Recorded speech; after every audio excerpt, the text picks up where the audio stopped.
Hello friends, જય શ્રી કૃષ્ણ. મહાભારતના યુદ્ધ પહેલાં અર્જુન ખૂબ જ મૂંઝવણમાં હતો. પોતાના લોકો સામે યુદ્ધ કરવાનું વિચારીને તેના હાથ કંપી રહ્યા હતા.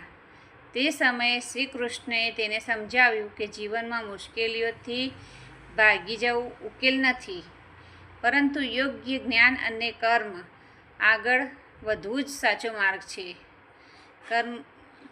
આજે ઘણા લોકો સપના તો જુએ છે, પરંતુ ડર, સંકોચ અને પરિસ્થિતિઓના કારણે શરૂઆત નથી કરતા. યાદ રાખો, અર્જુન પણ ત્યારે જ વિજયી બન્યો જ્યારે તેણે ડરને છોડીને પોતાના કર્મ પર વિશ્વાસ કર્યો. જો આપણે પણ રોજ થોડું શીખીએ, નવી સ્કિલ વિકસાવીએ અને સતત પ્રયત્ન કરીએ તો સફળતા જરૂર મળશે.